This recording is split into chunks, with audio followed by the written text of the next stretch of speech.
DPA news Marathi, शोध सत्य बातमीचा।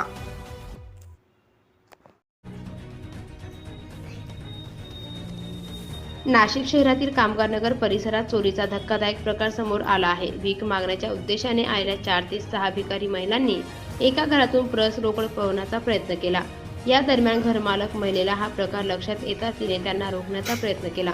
यावेळी आरोपी महिलांनी घरमालक महिलेला हाताला नखांनी ओरखडे काढत मारहाण केली। त्यात ती महिला जखमी झाली। घटनेनंतर भीक मागणाऱ्या महिलांनी घटनास्थळावरून पळ काढण्यात यशस्वी झाल्या। मात्र स्थानिक नागरिकांच्या सतर्कतेमुळे या 4 महिलांना ITI सिग्नल परिसरात पकडण्यात आले। त्यानंतर नागरिकांनी तात्काळ या भीक मागणाऱ्या महिलांना सातपूर पोलीस ठाण्यात आणण्यात आले असून या प्रकरणी पुढील चौकशी सातपूर पोलीस करत असून घर मालकीन आहेर यांनी भीक मागणाऱ्या महिलांवर कठोर कारवाई करण्याची मागणी केली आहे। कचऱ्याची गाडी आली, मी दुकानात तन्मय आहेर कुठं तुमच्या घरात कोण घुसलो का? ते भीक मागणारे बाया असतात ना, बंजारण टाईप, तसे आले होते। मी कचरा टाकायला गेलो आणि मम्मी त्याच रूम मध्ये होती। ते लोक आले, पर्स घेतली आणि बाहेर पळायला लागले। मग गल्लीतल्या पोरांनी एक हाक मारली की तुमची म्हणजे ब्लॅक कलरची पर्स आहे का?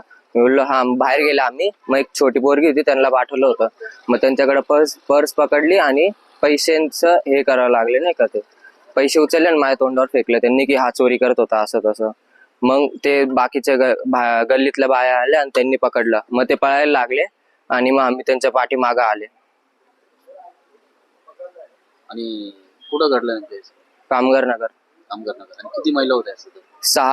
6 आहे आणि आता 4च आहे, पण 2 कुठेतरी आहे अजून। नंतर तुम्ही काय केलं?